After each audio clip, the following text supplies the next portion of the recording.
آپ دیکھ رہے ہیں مسائل کا حل چینل۔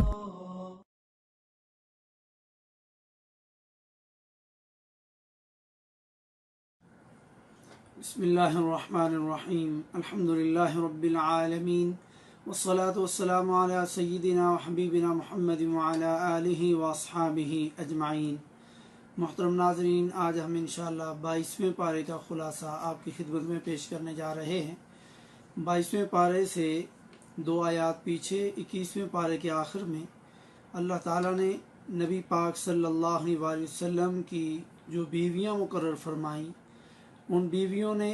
پیارے نبی صلی اللہ علیہ وسلم سے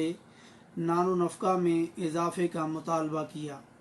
یہ اس وجہ سے ہوا جب فتوحات کافی ہو گئیں اور صحابہ کرام انصار و مہاجرین کے حالات کافی بہتر ہو گئے، تو ان عورتوں کو دیکھ کر آپ کی ازواج مطہرات رضی اللہ عنہن نے بھی آپ صلی اللہ علیہ وسلم سے زیادتی کا مطالبہ کیا، تو آپ صلی اللہ علیہ وسلم نے ان سے علیحدگی فرما لی۔ تو اللہ رب العزت نے یہ آیات نازل فرمائیں۔ آیت نمبر 28 میں فرمایا، اے نبی اپنی بیویوں سے کہہ دو، اگر تم دنیا اور دنیا کی زینت چاہتی ہو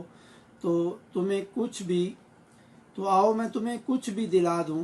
اور تمہیں اچھائی کے ساتھ رخصت کر دوں۔ آیت نمبر 29 میں، اور اگر تمہاری مراد اللہ اور اللہ کا رسول ہے اور آخرت کا گھر ہے تو تم میں سے نیک کام کرنے والیوں کے لیے اللہ تعالیٰ نے بہت زبردست اجر تیار کر رکھا ہے۔ آج بھی اگر ہمارے معاشرے میں دیکھا جائے تو خواتین ایک دوسری خواتین کو دیکھ کر کے اپنے گھر کے معاملات کو کسی حد تک خراب کر لیتی ہیں، اور وہ اپنے معاملات اور اپنے ظروف اور اپنے گھر کو نہیں دیکھتی، جس وجہ سے ان کے حالات خراب ہو جاتے ہیں اور عام طور پر چپکلس کی وجہ سے بات طلاق تک پہنچ جاتی ہے۔ تو یہ مسلمان عورتوں کو اللہ تعالیٰ کی طرف توجہ کرنی چاہیے، اور اللہ کا صبر اور اللہ کی طرف سے جو ان کو صبر کا پیمانہ دیا گیا وہ صبر کریں اور اللہ کا شکر ادا کریں۔ دوسرا پوائنٹ، عذاب بھی ڈبل۔ آیت نمبر 30 میں فرمایا، اے نبی کی بیویوں تم میں سے کوئی کھلی بے حیائی کا ارتکاب کرے گی تو اسے دوہرا دوہرا عذاب دیا جائے گا، اور اللہ کے لیے یہ نہایت آسان ہے۔ اور آیت نمبر 3 میں فرمایا، اجر بھی ڈبل ہے، اور تم میں سے جو کوئی اللہ اور اس کے رسول کی فرما برداری کرے گی اور نیک کام کرے گی ہم اسے اجر بھی دوہرا دوہرا دیں گے، اور اس کے لیے ہم نے بہترین رزق اور روزی تیار کر رکھی ہے۔ چوتھا پوائنٹ، عورت کا مردوں سے میٹھی میٹھی یا نرم زبان سے باتیں کرنا اور سج سنور کر کے باہر نکلنا منع کر دیا گیا۔ اللہ تعالیٰ مخاطب تو نبی صلی اللہ علیہ وسلم کی بیویوں سے ہے، مگر حکم پوری امت کی عورتوں کے لیے ہے۔ آیت نمبر 32 میں فرمایا، اے نبی کی بیویوں تم عام عورتوں کی طرح نہیں ہو، اگر تم پرہیزگاری اختیار کرو تو نرم لہجے سے بات نہ کیا کرو کہ جس کے دل میں روگ یا مرض ہے وہ کوئی برا خیال کرے، اور ہاں قاعدے کے مطابق کلام کرو، یعنی لہجے میں میٹھا پن نہ ہو اور یہ صرف لہجے تک بات ہو، مگر زبان سے ایسا لفظ نہ نکالیں جس کی وجہ سے اخلاق برا نکلے اور بد اخلاقی ہو جائے۔ اور یہ ان کے لیے ہے جو آخرت کی فکر کرتی ہوں، آخرت کے جس کو فکر نہیں، آخرت برباد نہ کرنا چاہتی ہوں، مگر جن کے دل خوف خدا سے عاری ہوں ان کو اللہ کی ان ہدایات سے کیا لینا دینا۔ جیسے کزن سے گپ شپ، دروازے پہ کوئی ہمسایہ بھی اگر آ جائے پوچھنے کے لیے تو ایسا نہ بولیں کہ اس کا دل ہی نہ چاہے جانے کو، بلکہ آج کل تو اتنا ماحول خراب ہو گیا، جی منع کے ابا تو گھر پہ نہیں ہیں، آئیے بیٹھیے میں چائے بنا کے لاتی ہوں۔ بازار جائیں تو دکاندار سے اتنی گپ شپ کرتے ہیں کہ وہ افطاری بھی منگوا لیتے ہیں، اور ایک ہی جگہ پر غیر مرد عورتیں بیٹھ کر کے افطاری بھی کرتی ہیں، بلکہ گھر کی آدھی باتیں بھی ان کے ساتھ پردے اور غیر پردے کی شیئر کر کے آ جاتی ہیں۔ استغفر اللہ، کیا یہ مسلمان عورتیں ہیں؟ کبھی غور کیا؟ پانچواں پوائنٹ، آیت نمبر 33 کا مفہوم، بغیر ضرورت کے گھر سے باہر جانے سے منع کیا گیا، لیکن اگر کسی بہت ہی ایمرجنسی میں باہر نکلنا پڑ ہی جائے تو بناؤ سنگار کر کے نہ باہر جاؤ، بے پردہ ہو کر کے نہ جاؤ، جس سے تمہارا سر، چہرہ، بازو اور چھاتی اور پیٹھ وغیرہ لوگوں کو دعوت نظارہ دے، اور جوڑا باندھ کر کے بھی نہیں جانا چاہیے کیونکہ جوڑا باندھنا ہی منع کر دیا گیا، مگر یہ سب باہر نکلنے کے لیے لازمی بن گیا عورتوں کے لیے، اور یہ فیشن کرنا لازمی ہے نعوذ باللہ، کیونکہ یہ جاہلیت کی چیزیں تھیں مگر آج مسلمان عورتیں کر رہی ہیں، بلکہ بغیر خوشبو لگائے سادہ لباس، بغیر شور والے جوتے اور با پردہ ہو کر کے نکلا جائے اور کسی کو ان کی طرف دیکھنے کی نوبت نہ آئے، ایسی حالت بنا کے جائیں۔ چھٹا پوائنٹ، اہل بیت سے کون مراد ہیں؟ اس آیت میں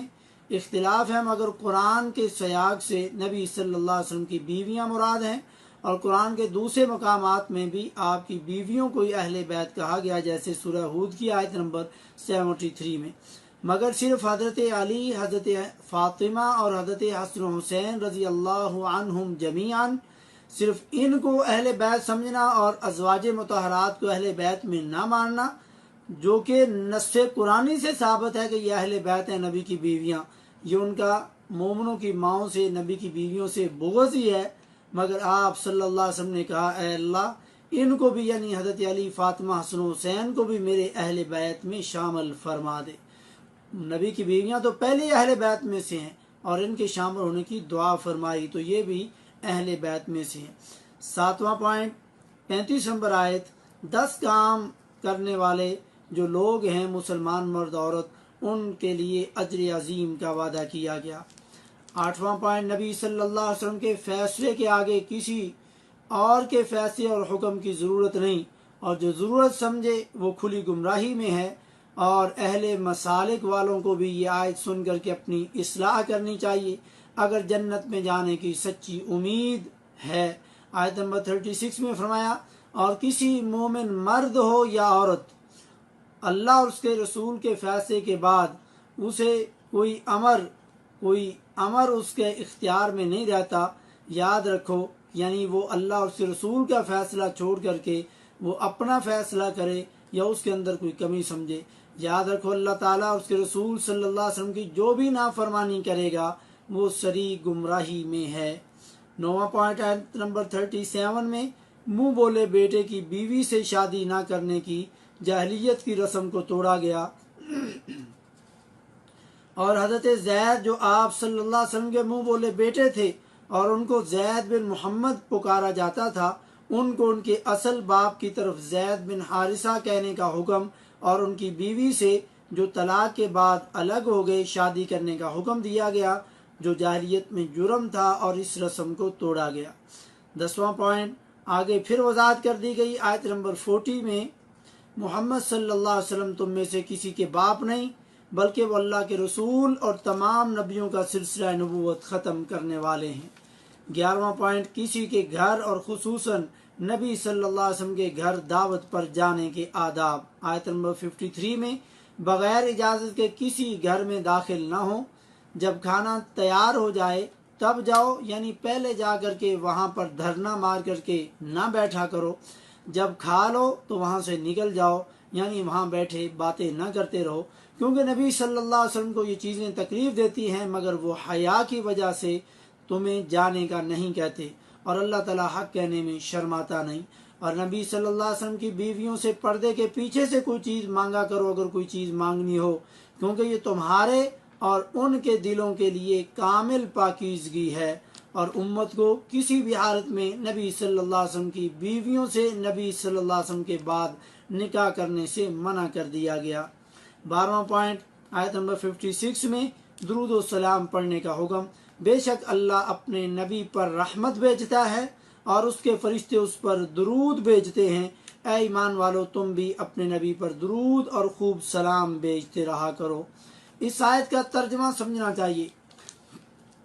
اکثر لوگ یہ ترجمہ کرتے ہیں اور کئی لوگوں نے یہ ترجمہ کیا کہ اللہ اور اس کے فرشتے نبی پر درود بھیجتے ہیں، اور بعض نے بریکٹ میں نیچے حاشیے میں لکھا ہے کہ اللہ تعالیٰ رحمت بھیجتا ہے اور فرشتے درود پڑھتے ہیں، تو یہ ترجمہ ہی ایسے کرنا چاہیے تاکہ کسی کو غلطی کا شبہ نہ ہو۔ ذرا آپ یہ ترجمہ سمجھنے سے پہلے یہ بتائیں کہ درود پڑھنا عبادت ہے یا نہیں؟ اگر یہ عبادت ہے تو کیا اللہ تعالیٰ کسی کی عبادت کرتا ہے؟ یقیناً آپ کہیں گے نہیں۔ تو یعنی اللہ تعالیٰ یوں نہیں کہتا اللہم صلی علی محمد وعلی آل محمد، یہ تو درود پڑھنا ہے، تو اللہ تعالیٰ اپنے نبی پر ایسے درود نہیں پڑھتا، بلکہ اللہ تعالیٰ درود پڑھنے کا مطلب جو بریکٹ میں لوگ نیچے لکھتے ہیں وہ صحیح لکھتے ہیں، لیکن اس کا ترجمہ ہی یہ ہے کہ اللہ تعالیٰ اپنے نبی پر رحمتیں نازل فرماتا ہے اور اس کے فرشتے اس پر درود پڑھتے ہیں۔ اے ایمان والو تم بھی درود اور سلام پڑھا کرو۔ 13واں پوائنٹ، وہ لوگ جو حج اور عمرے پہ آتے ہیں ان کے ہاتھ لوگ وہاں پر سلام بھیجتے ہیں کہ تم جب مدینہ جاؤ تو ہمارا سلام وہاں پر نبی صلی اللہ علیہ وسلم کی قبر مبارک پر پہنچا دینا۔ یہ طریقہ غلط ہے، صحابہ کرام نے یہ طریقہ نہ سیکھا نہ سکھایا نہ آگے امت کو دیا، لیکن یہ بعد کی پیداوار ہے۔ کیوں صحابہ کرام نے ایسا کیوں نہیں کیا، جبکہ بہت سارے صحابہ کرام مدینہ منورہ کو چھوڑ چکے تھے دین کی تبلیغ کے لیے؟ جیسے حضرت عبداللہ بن عباس رضی اللہ تعالیٰ عنہما طائف میں آ گئے، حضرت عبداللہ بن عمر مکہ میں، اور دور دراز صحابہ چلے گئے۔ تو جب بھی کوئی مدینہ میں جاتا تو کبھی کوئی صحابی یہ نہیں کہتا تھا کہ تم نبی کی قبر پر میرا سلام عرض کرنا، کیونکہ وہ یہ والی حدیث جانتے تھے جو آج ہمارے مسلمان بھائی نہیں جانتے، جس وجہ سے وہ کسی کے ہاتھ درود بھیجتے ہیں اور لوگ بھی اپنے دھیان سے لے آتے ہیں، لیکن حقیقت میں ایسا نہیں ہے۔ وہ حدیث یہ جانتے تھے کہ یہ عمل ہی اتنا مقدس اور قیمتی ہے کہ اللہ رب العزت نے اس عمل کے لیے فرشتوں کی ڈیوٹی لگائی ہوئی ہے جو روئے زمین پر گشت کر رہے ہیں 24 گھنٹے ہر وقت اور ہر حالت میں، کہ کوئی بھی جب نبی صلی اللہ علیہ وسلم پر درود و سلام بھیجتا ہے یہ فرشتے فوراً پیارے نبی صلی اللہ علیہ وسلم تک پہنچاتے ہیں۔ تو یعنی یہ فرشتوں کا درود پہنچانا اور فوراً پہنچانا یہ زیادہ اچھا عمل ہے۔ اگر آپ حدیث پر عمل کریں یا اپنی مرضی سے کسی کے ہاتھ بھیجیں جو کئی دنوں بعد پہنچے گا اور جائے گا، وہ پہنچانا بہتر ہے یا فرشتوں کا پہنچانا بہتر ہے؟ تو اس حدیث کے تحت ہمیں فرشتوں پر یہ اعتماد کرنا چاہیے اور حدیث پر یہ عمل کرنا چاہیے، کسی کے ہاتھ پر نہ بھیجا کریں اور اس بدعت کا ارتکاب نہ کیا کریں، بلکہ خود جہاں کہیں ہوں آپ خود درود پڑھا کریں۔ 14واں پوائنٹ آیت نمبر 57 میں، اللہ اس کے رسول صلی اللہ علیہ وسلم کو ایذا اور تکلیف دینے والے پر اللہ کی لعنت اور آخرت میں عذاب ہے۔ آیت نمبر 57 میں اللہ کو ایذا دینے سے مراد اس کا بیٹا بنانا یا اس کے نور سے کسی کو اس کا حصہ سمجھنا، جیسے لوگ نور من نور اللہ کا غلط اور شرکیہ عقیدہ رکھتے ہیں، یا زمانے کو گالی دینا۔ ایسے ہی پیارے نبی صلی اللہ علیہ وسلم کو ایذا دینا یہ ہے کہ آپ کو جھٹلانا، آپ کی بات اور آپ کی حدیث نہ ماننا، اس پر عمل نہ کرنا، آپ کو شاعر یا جادوگر وغیرہ کہنا، اس طرح کی تکلیفیں اللہ اس کے رسول کو نہ دیا کریں۔ 15واں پوائنٹ آیت نمبر 59 میں، اے نبی آپ اپنی بیویوں اور اپنی صاحبزادیوں سے اور مومن عورتوں سے کہہ دو کہ وہ اپنے اوپر چادریں لٹکا لیا کریں۔ جلباب ایسی بڑی چادر کو کہتے ہیں جو پوری کی پوری عورت کو پورے بدن کو ڈھانپ لے اور پورا بدن ڈھک جائے، یعنی منہ بھی ڈھک جائے اور اس میں آنکھ سے دیکھنے کے لیے تھوڑا سا راستہ چھوڑ دیا جائے۔ چہرے کا پردہ بہت ضروری ہے باقی جسم کے ساتھ، مگر کچھ لوگ چہرے کا پردہ ضروری نہیں سمجھتے اور وہ کہتے ہیں کہ ہماری بیٹی دل کا پردہ ہونا چاہیے، یہ ہماری بیٹی شریف ہی بہت ہے، یہ اوپر دیکھتی نہیں۔ کیا آپ کی بیٹی حضرت فاطمہ الزہرا رضی اللہ تعالیٰ عنہ سے بھی زیادہ نعوذ باللہ نیک ہے؟ تو یہ غور کرنا چاہیے۔ مسلمان عورتوں کے لیے، مومن عورتوں کے لیے حکم ہے، لیکن جو مومن نہ ہو وہ اپنے چہرے کو ننگا رکھیں، وہ پردہ نہ کریں تو پھر کوئی بات نہیں، لیکن جو مومن ہیں، جو مسلمان ہیں، ان کو اس پر عمل کرنا چاہیے۔ اور آج کل جو برقعے اور ان کے اندر سے سادگی ختم ہو چکی اور پھولوں والے اور کڑھائی والے اور چمکتے ہوئے اور سجے ہوئے اور فٹنگ والے جو برقعے پہنے جاتے ہیں، ایسے برقعوں کو برقع پہنانے کی ضرورت ہے۔ یہ برقعے پردے والے نہیں ہیں، ایسے برقعے نہیں پہننے چاہیے۔ اور یہ جو پردہ ہے یہ فرق ہے مومن با حیا اور شریف زادی کے درمیان اور بے شرم بے حیا اور بدکار عورت کے درمیان میں پردہ فرق ہے۔ کون کرتی ہے اور کون نہیں کرتی، کون کرتی ہے تو وہ صحیح طریقے سے کرتی ہے، کون ہے جو فیشن کے لیے اپنے جسم کی پوری فٹنگ دکھاتی پھرتی ہے، تو یہ پردہ ان دونوں کے درمیان میں فرق ہے۔ 16واں پوائنٹ آیت نمبر 66 میں، قیامت کے دن گناہ گاروں کے چہرے آگ میں الٹ پلٹ کیے جائیں گے اور وہ کہیں گے کاش ہم اللہ اس کے رسول کی اطاعت کرتے۔ اس آیت میں گناہ گاروں اور نبی صلی اللہ علیہ وسلم کے مقابلے میں اور ہستیوں کی باتوں کو ماننے والوں کے لیے ایک بار پھر اس بارے میں یہ سبق اور نصیحت ہے۔ 17واں پوائنٹ، سورۃ الاحزاب اور سورۃ السبا کے درمیان ربط کیا ہے؟ سورۃ الاحزاب میں نبی اور مومنوں اور امہات المومنین کے احکام ذکر کیے گئے اور منہ بولے بیٹے کا حکم ختم کیا گیا اور پردے کا حکم دیا گیا، اور سورۃ السبا میں اللہ کی تعریف سے یہ صورت شروع ہو رہی ہے تو اسی کا شکر کرنا چاہیے، مگر اس صورت سے کفران نعمت کا ذکر کیا گیا، اس لیے کفار کا زیادہ ذکر کیا گیا اور آخر میں غور و فکر کرنے کی دعوت دی گئی۔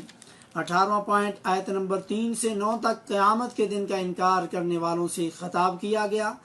19واں پوائنٹ، آیت نمبر 12 اور 13 میں حضرت داؤد، حضرت سلیمان علیہ السلام کی سلطنت کا بیان کیا گیا۔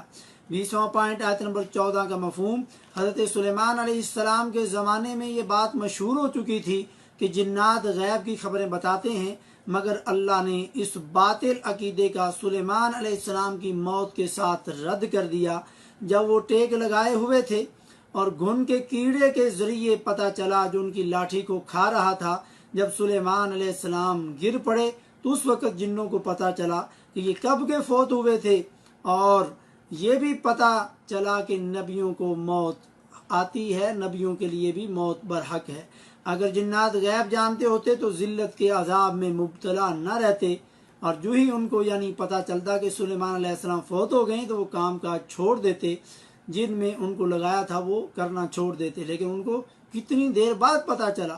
اس سے یہ پتہ چلا نہ کوئی نبی، نہ کوئی جن، نہ کوئی ولی، اللہ کے علاوہ کوئی بھی غیب نہیں جانتا۔ 21واں پوائنٹ، قوم سبا پر عذاب کا واقعہ، آیت نمبر 15 اور 16 میں اللہ نے ان کو باغوں کی نعمتوں سے نوازا، مگر ناشکری کی تو اللہ نے سیلاب کے ذریعے ان باغوں کو ختم کر کے ان کو کڑوے باغ میں اور جھاڑیوں میں بدل دیا، اور کچھ بیری کے درخت تھے جن میں بیر کم اور کانٹے بہت زیادہ تھے، یہ اللہ کا عذاب ان پر آیا۔ 22واں پوائنٹ، مشرکین مکہ کے جھوٹے معبودوں کی حیثیت، آیت نمبر 22 میں، کہہ دیجئے کہ اللہ کے سوا جن جن کا تمہیں گمان ہے سب کو پکار لو، نہ ان میں سے کسی کو آسمانوں اور زمین میں سے ایک ذرہ کا اختیار ہے، نہ ان کا ان میں کوئی حصہ ہے، نہ ان میں سے کوئی اللہ کا مددگار ہے۔ 23واں پوائنٹ، آیت نمبر 23 میں، سفارش بھی اس کے پاس کچھ بھی نفع نہیں دیتی سوائے ان کے لیے جن کے لیے اجازت دی جائے، اور آیت الکرسی میں فرمایا تھا اللہ کی اجازت کے بغیر کون ہے جو کوئی سفارش کرے اللہ کے ہاں۔ 24واں پوائنٹ، آیت نمبر 24 میں، پوچھئے کہ تمہیں آسمانوں اور زمین سے روزی کون پہنچاتا ہے، جواب دیجئے کہ اللہ تعالی، ہم یا تم، یعنی اللہ تعالی یا کوئی اور، یا تو یقیناً ہدایت پر ہیں یا کھلی گمراہی میں ہیں۔ 25واں پوائنٹ، آیت نمبر 31 سے 33 تک، چھوٹے بڑے کافروں کو، سرداروں کو اپنی بے ایمانی کا الزام دیں گے اور ایک دوسرے کو بھی الزام دیں گے کہ تیری وجہ سے میں بے ایمان اور گناہ گار رہا، مگر یہ اس وقت بحث مباحثے کا کوئی فائدہ نہ ہوگا، آج ابھی اس دنیا میں ان کو غور کرنا ہوگا۔ 26واں پوائنٹ، اللہ کا قرب حاصل کرنے کے راستے، آیت نمبر 37 میں، ایمان لانا یعنی ایمان کے تقاضے پورے کرنا، نیک اعمال کرنا، تو پھر ہم دوہرا اجر دیں گے، اور پھر وہ نہ ڈر اور بے خوف ہو کر کے بالا خانوں میں رہیں گے۔ 27واں پوائنٹ، آیت نمبر 40 میں، اور ان سب کو اللہ اس دن جمع کر کے فرشتوں سے پوچھے گا کہ کیا یہ لوگ تمہاری عبادت کرتے تھے؟ تو فرشتے کہیں گے، آیت نمبر 41 میں، کہ تیری ذات پاک ہے اور ہمارا ولی اور دوست تو ہی ہے، نہ کہ یہ، بلکہ یہ لوگ جنوں کی عبادت کرتے تھے۔ آیت نمبر 28 میں، 28واں پوائنٹ، آیت نمبر 46 کا مفہوم، تنہائی میں غور و فکر انسان کو حق بات قبول کرنے کی طرف لے جاتا ہے۔ تو آئیں ہم بھی تنہائی میں بیٹھ کر کے اپنے حق اور باطل ہونے کی اور اپنے اچھے اور برے اعمال کرنے کا غور کریں، تاکہ تنہائی کا یہ عمل ہمیں اچھے کاموں کی طرف اور حق بات کو قبول کرنے کی طرف لے جائے۔ 29واں پوائنٹ، باطل کا ہمیشہ کے لیے مٹ جانا، آیت نمبر 49 میں، کہہ دیجئے حق آ گیا اور باطل نہ تو پہلے کچھ کر سکا اور نہ آئندہ کچھ کر سکے گا۔ 30واں پوائنٹ، یہاں پر سورۃ سبا ختم ہو رہی ہے اور سورہ فاطر شروع ہو رہی ہے، ان دونوں کے درمیان ربط۔ سورۃ السبا وہ بھی اللہ کی تعریف سے شروع ہوئی، اور جس کی تعریف کی جائے اس کا شکر کرنا چاہیے، مگر انہوں نے شکر نہ کیا تو اللہ تعالیٰ نے ان کے کفران نعمت کی وجہ سے ان کو عذاب دیا۔ سورہ فاطر یہ بھی اللہ کی حمد سے شروع ہو رہی ہے اور اس میں شکر کرنے پر ابھارا گیا اور بتایا گیا کہ وہ اپنے بندوں سے بھی اور سب سے غنی اور بے نیاز ہے۔ 31واں پوائنٹ آیت نمبر 8 کا مفہوم، گمراہ اور بدعتی شخص کے لیے اس کی گمراہی اور بدعت خوبصورت بنا دی جاتی ہے۔ 32واں پوائنٹ آیت نمبر 10 میں، جو عزت حاصل کرنا چاہتا ہو تو اللہ تعالیٰ ہی کے لیے ساری عزت ہے، یعنی دنیا اور آخرت میں عزت اسے ملے گی جو اللہ کی اطاعت کرے گا۔ 33واں پوائنٹ مشرکین کے معبودوں کی بے بسی، آیت نمبر 13 میں، جن کو تم اللہ کے سوا پکارتے ہو وہ تو کھجور کی گٹھلی کے چھلکے کے بھی مالک نہیں۔ جو کھجور کی گٹھلی کے اوپر پتلا سا جلی نما پردہ ہوتا ہے، یعنی اتنی حقیر چیز کے بھی مالک نہیں اور نہ اسے پیدا کرنے پر قادر ہیں۔ اگر وہ اتنی چھوٹی سی چیز کے پیدا کرنے کے اور اس کے وہ مالک نہیں تو تیری پریشانیاں اور مصیبتیں کیسے دور کر سکیں گے۔ 34واں پوائنٹ، آج بھی جو لوگ کہتے ہیں کہ ہمارے پیر اور نبی قبروں میں سنتے ہیں، تمہارا عقیدہ نہیں ہوگا مگر ہمارا عقیدہ پکا ہے کہ وہ سنتے ہیں، ضرور سنتے ہیں۔ اللہ نے ان کا رد کیا آیت نمبر 14 میں، اگر تم ان کو پکارو تو وہ تمہاری پکار نہیں سن سکتے، اگر بالفرض سن بھی لیں۔ یہ اللہ نے رد کیا جو کہتے ہیں جی نہیں سنتے ہیں، تمہارا عقیدہ نہیں ہمارا عقیدہ سنتے ہیں۔ اللہ نے فرمایا اگر وہ سن بھی لیں، وَلَوْ سَمِعُوا مَا اسْتَجَابُوا لَكُمْ، اگر وہ سن بھی لیں تو وہ تمہاری پکار کا جواب نہیں دے سکتے، بلکہ قیامت کے دن وہ تمہارے شرک کا صاف انکار کر دیں گے۔ یعنی جب وہ جواب نہیں دے سکتے تو ان کے سننے کا بھی کوئی فائدہ نہیں، لیکن اللہ نے فرمایا وہ سن ہی نہیں سکتے۔ 35واں پوائنٹ، سارے کے سارے نبی، ولی، پیر، فقیر، عام آدمی صرف ایک اللہ کے در کے فقیر ہیں۔ سارے نبی تیرے در کے سوالی۔ یہ جو نعت شرکیہ پڑھی جاتی ہے صحیح نہیں، شاہ مدینہ شاہ مدینہ، تو سارے نبی تیرے در کے سوالی، نبی کے در کے سوالی نہیں بلکہ صرف ایک اللہ کے در کے سوالی۔ آیت نمبر 15 میں اللہ نے فرمایا یا ایھا الناس انتم الفقراء الی اللہ، اے دنیا جہاں کے لوگوں تم صرف ایک اللہ کے در کے محتاج اور فقیر ہو اور وہ اللہ بے نیاز اور خوبیوں والا ہے۔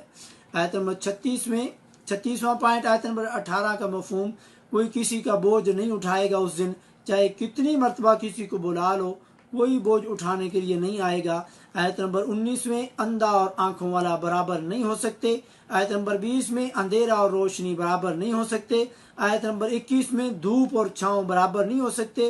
اور 31واں پوائنٹ نبی کو اللہ تعالیٰ فرما رہا ہے آیت نمبر 22 میں، زندہ اور مردہ برابر نہیں ہو سکتے، اللہ جس کو چاہے قبر میں سنا دیتا ہے۔ اے نبی آپ ان لوگوں کو قبر میں نہیں سنا سکتے، ان کو نہیں سنا سکتے جو قبروں میں ہیں۔ جب نبی کسی کو قبروں میں نہیں سنا سکتا تو پھر آج آپ کیسے لوگوں کو قبروں میں سنانے کا عقیدہ اور یقین رکھتے ہیں۔ 38واں پوائنٹ آیت نمبر 28 میں، اللہ سے اس کے وہی بندے ڈرتے ہیں جو علم والے ہیں، یعنی جتنی رب کی معرفت زیادہ ہوگی اتنا اللہ کا ڈر زیادہ ہوگا۔ حضرت سفیان ثوری رحمۃ اللہ علیہ فرماتے ہیں علماء کی 3 اقسام ہیں۔ پہلی قسم اللہ سے ڈرتا ہو اور اس کی حدود و فرائض کو بھی جانتا ہو، اور دوسری قسم علماء کی وہ ہے اللہ سے تو ڈرتا ہے مگر اللہ کے حدود و فرائض کو نہیں جانتا، اور تیسری وہ قسم ہے اللہ کے حدود و فرائض کو تو جانتا ہے لیکن اللہ سے ڈرتا نہیں، خشیت الہی سے وہ عاری ہے۔ اللہ تعالی ہمیں علماء حق اور ایسے علم والا بنائے جو اللہ سے ڈرنے والا ہو اور ایسا علم جو اللہ کے حدود اور فرائض کو جاننے والا ہو۔ 39واں پوائنٹ آیت نمبر 32 میں اللہ کے بندوں کی 3 اقسام بیان کی گئی، ایک نیک لوگ، دوسرا برے لوگ اور تیسرا متوسط لوگ، نیک بھی اور گناہ گار بھی۔ 40واں پوائنٹ آیت نمبر 37 میں، جہنمی کہیں گے ہم کو نکال لے، ہم اب اچھے کام کریں گے۔ اللہ فرمائے گا کیا ہم نے تم کو اتنی عمر نہیں دی تھی کہ جس کو سمجھنا ہوتا تو وہ سمجھ سکتا تھا، اور تمہارے پاس ڈرانے والے بھی بھیجے تھے۔ 41واں پوائنٹ آیت نمبر 40 میں اللہ فرمائے گا تم اپنے شریکوں کا حال تو بتاؤ جن کو تم اللہ کے سوا پوچھتے تھے، کیا زمین میں انہوں نے کچھ بنایا؟ یہ آگے آیت جاری ہے۔ اور 42واں اور آخری پوائنٹ آیت نمبر 45 میں، اگر اللہ تعالیٰ لوگوں کو ان کے اعمال کے سبب پکڑنے لگتا تو روئے زمین پر ایک جاندار کو بھی نہ چھوڑتا، لیکن اللہ تعالیٰ نے ایک مقررہ وقت تک مہلت دے رکھی ہے۔ یعنی انسانوں کے گناہوں کی وجہ سے جانور بھی زندہ نہ رہتے یا سب روئے زمین والوں کو اللہ ہلاک کر دیتا، مگر اللہ نے مہلت دی۔ اللہ رب العزت ہمیں اس مہلت کا فائدہ اٹھانے اور اپنی اصلاح کرنے کی اور قرآن کو سمجھنے، غور و فکر کرنے، تدبر کرنے اور پھر اس پر عمل کرنے کے اللہ توفیق نصیب فرمائے۔ وما توفیقی الا باللہ۔